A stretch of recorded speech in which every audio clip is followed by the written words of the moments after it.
ജോവാക്കിമിനെയും വിശുദ്ധ അന്നയെയുമാണ്.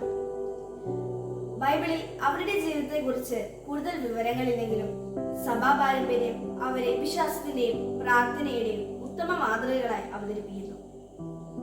ദീർഘകാലം സന്താനഭാഗ്യമില്ലാതിരുന്ന അവർ നിരാശരാകാതെ ദൈവത്തിൽ പൂർണ്ണമായി ആശ്രയിച്ചു. ഒടുവിൽ ദൈവം അവരുടെ പ്രാർത്ഥന കേട്ട് മറിയത്തെ നൽകി. ആ മറിയത്തിലൂടെയാണ് ലോകത്തിന് രക്ഷകനായ ഈശോയെ നൽകിയത്. വിശുദ്ധ ജോവാക്കിമും വിശുദ്ധ അന്നയും നമ്മെ പഠിപ്പിക്കുന്നത് നല്ല കുടുംബജീവിതത്തിന്റെ അടിസ്ഥാനം ദൈവവിശ്വാസവും പ്രാർത്ഥനയും ക്ഷമയും വിട്ടുവീഴ്ച മനോഭാവവുമാണ്.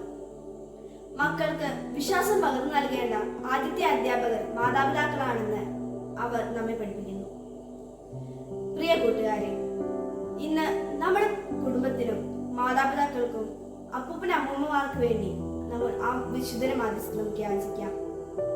അവരുടെ നല്ല മാതൃകകൾ നമ്മെ ദൈവഹിതാനുസരണം ജീവിക്കാനും നമ്മുടെ വ്യക്തി ജീവിതത്തെ വിശ്വാസത്തിൽ വളർത്താനും പരിശ്രമിക്കാം. വിശുദ്ധ ജോവാക്കിമിന്റെയും വിശുദ്ധ അന്നയുടെയും അനുഗ്രഹവും പ്രാർത്ഥനയും നമുക്ക് എല്ലാവർക്കും ലഭിക്കട്ടെ.